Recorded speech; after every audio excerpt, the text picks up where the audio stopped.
ලොකු වුණාම කවුරු වෙන්න දාස? මම ඩඩ්ලි මාමා වගේ ව්‍යාපාරිකයෙක් වෙලා ලෝකෙ වටේ ට්‍රැවල් කරනවා. රැජිනක් වගේ මගේ නෝනව බලා ගන්නවා. හරි ෂෝක් තරිදු. එතකොට නෙත්මි ටීචර් මට ඉතින් එච්චර මහන්සි වෙන්න දෙයක් නැහනේ. මම තරිදුගේ නෝන වෙනවා. තරිදුගේ නෝන වෙනවා.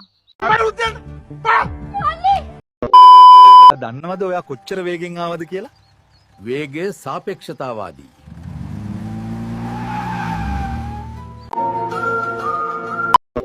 හැමදාම සල්ලි නාස්ති කර කර බොන්න පිස්සුද තමුසෙට? ඔයා 2000ක විතර මේකප් කරන්නේ. ඒ ඔයාට පේන්නේ ලස්සනට ඉන්නනේ අනේ. ඉතින් මට වාව ලස්සනට පේන්නේ බිව්වම තමයි.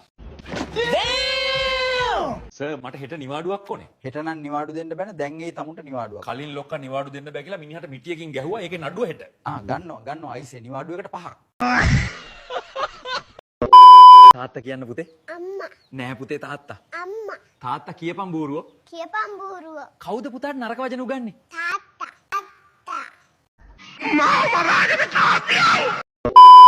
ඔනේ මට බෑ ඔයා නැතුව ඔන්න. පුදු අම්මෝ මාව ගනින් යකෝ මට දැම්ම මැරෙන්න බෑ. මොකද මිනිහා සැරින් සැරේ ඇවිත් වතුර ගහන්නේ? මං ඔහෙලගේ අම්මටයි තාත්තටයි පොරොන්දුවක් වුණානේ. ඒ මොකද්ද? මං පොරොන්දු වුණා ඔහෙව මලක් වගේ බලා ගන්නවා කියලා. නයිස්. ආච්චි දැන් වයස කීයක් වෙනවද? එහුනේ නෑ. ඔය ඔත්තන බිම රුපියල් 1000ක් තියෙනවා ආච්චි. කොහෙද පුතේ? තාත්තේ මාව පොඩ්ඩක් හන්දිය ගාවට දාලා එනවද? කෑල්ල එනවා කිව්වා. හිටපන් මං අම්මට කියන්න.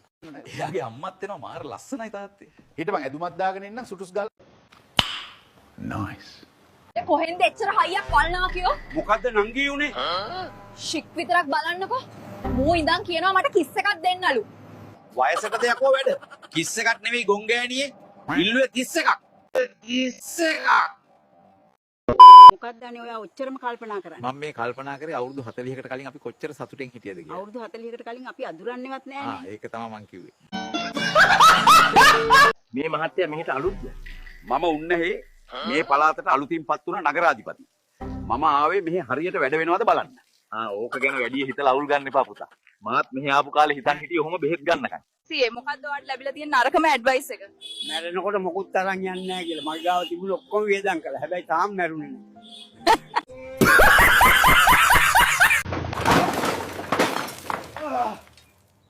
පාරේ මැද ඉඳන් බත් කන්න පිස්සුද මිනිහෝ?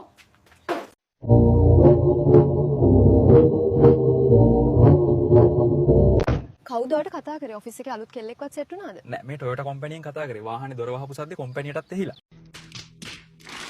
බබා අර බීපු මිනිස්සෙ දිහා බලන්නකෝ. එයා තමයි මගේ කලින් බෝයිෆ්‍රෙන්ඩ්. මං එයාව අතෑරියා. අම්මට සිරි මූ තාම මේක සමරනවද? අන්දික ලොකු වෙලා කවුද වෙන්න කැමති? ටීචර් මම ලොකු වෙලා හොඳ ව්‍යාපාරිකයෙක් වෙලා ලොකු වාහන ගෙනල්ලා මගේ නෝනව හොඳින් බලා ගන්නවා. ටීචර් මගේ ලොකු බලපොරොත්තු නෑ. රන්දික මගේ වුණා නම් ගැති. ඇයි බං මෝහිනි? රැට නයිටියක් අඳින්න නැතුව සාරියක් අඳින්නේ. නයිටියක් අරන් එන්නද අඳ ගන්න? දුවපන් බං දුවපන්. ඔයා ගාව රුපියල් 100ක් තිබුණොත් ඔයා මට කීයක් දෙනවද? මං ඔයාට රුපියල් 90ක් දෙනවා. ඒකට ඔයා ගාව මිලියන 10ක් තිබුණොත් ඒත් රුපියල් 90ක් දෙනවා. ඇයි ඒ? මගේ ආදරේ චේන්ජ් වෙන්නේ නැහැ සල්ලි ගොඩක් තිබුණාට. අවුරුදු 50ක් ගිහිල්ලත් ඔයාට මාව ලස්සනට පේනවද? ඔව් අපේ නෝනා.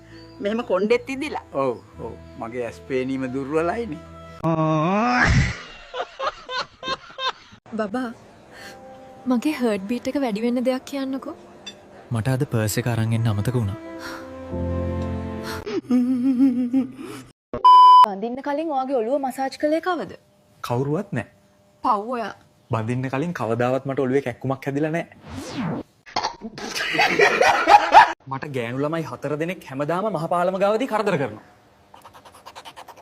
ඔයාට මොන වගේ වෙලාවට කරදර කරන්නේ? මෙන්න මේ ඔෆිස් කිට් එක ඇඳන් උදේ 9ට හැමදාම එතනින් යද්දි තමයි. වෙලාව 8:08යිනේ. ඇයි මේ මම වගේ ඇඳන්? මම යාළුව රවට්ටලා අල්ලා ගන්න මේ 9ට නේද? මහපාලම ගාවට බය වෙන්න එපා. මම යාළුව අල්ලා ගන්නම්.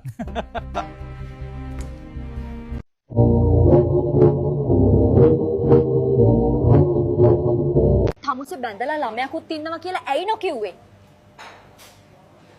මට ලැජ්ජ හිතුණා.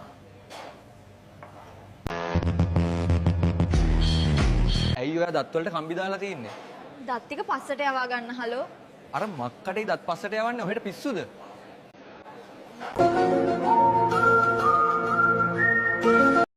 මොකද්ද අසනීපේ? මගේ බඩේ පේන් එකක් ඩොක්ටර්. මොනවද දවල්ට කෑවේ? පීට්සා එකයි බර්ගර් එකයි. ගෑණිය මේක ඉන්ස්ටාග්‍රෑම් එකේ නෙමෙයි ලෙඩේ හොද කරගන්න නම් ඇත්තට කාපුවා කියපන්. හාල් මැස්ස හොදී බතුයි. මේ වාගේ පර්ස් එක බිම වැටලා තිබුණා.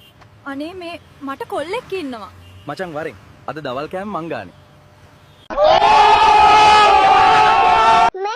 අද මම තාත්තිගේ කල්ලක හොඩලා මේ පෙට්‍රෝලුත් ගාලා තියන්නේ. අලියට වැඩන්නේ මට. තෝ මොකද වමට සිග්නල් දාලා වමට හැරෙව්වේ? ඒ කිව්වේ ලංකාවේ පාරක වමට සිග්නල් දාපුවම එක්ක කෙලින් ඵලයන් එක්ක දකුණට හරවපන්. ටිපර් එකක් වගේ නම් සිග්නල් එක ගලවලා විකුණලා කොත්තුවක් කාපන්.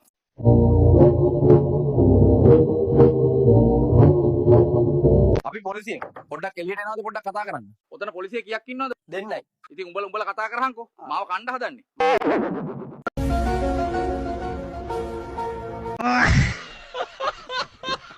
තමුසේ රතු ලයිට් එක දැක්කේ නැද්ද? මම දැක්කා සර්. එහෙනම් ඇයි නැවැත්තුවේ නැත්තේ? මොකද මම තමුසේව දැක්කේ නෑ සර්.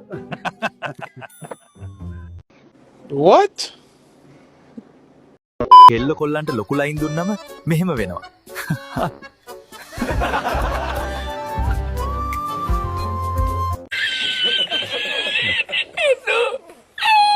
දෙයනේ මාව බෙරගන්න.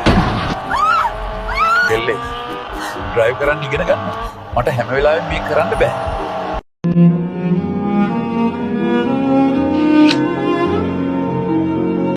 සිංගල් අයට ඔයාලට දෙන්න තියෙන උපදේශ මොකක්ද? උඹට 35 වෙලක් තාම සිංගල් නම් එක්ක ඇඳ ළඟට ටැප් එකක් දාගනින් නැත්නම් 45 වුණාම වෙඩි තියාගන්න.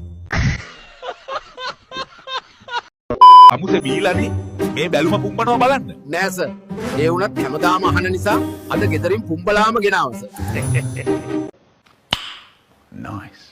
මල්වානේ පැණි රස රාමුදන්. මල්වානේ පැණි රස රාමුදන්. ඔයි මේ රාමුඩන් ඇඹුල් නේද? ඇඹුල්. එහෙනම් ඇයි පැණි රසයි කිව්වේ? ඒ මල්වානේ වස. මල්වානේ වස. ડોක්ටර් මට දුර පේන්නේ නැහැ.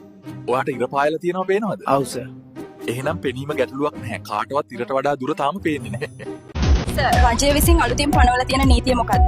අවු ට්‍රිප් යන්න එනවා කියලා පොල්ල තියෙන පුද්ගලයන්ට වසර 5ක සිර දඬුවමක් දෙන්න තීරණය කරලා තියෙනවා. සර් සතුටින් ජීවත් වෙන්න රහස මොකද්ද? මම මෝඩයන් එක තර්ක කරන්නේ. මම කියන උන් හරි කියලා. ඒත් ඒක වැරදි නේද? ඔව් ඔව් තමුසේ හරි. අමුසේ බීලාද ඉන්නේ? ඔව් සර්. ඒකයි නෝනට දුන්නේ එලවන්නයි. ඒක තවත් නරකයි. නගිනවා ජීප් එකට. අප්පට සිරියකෝ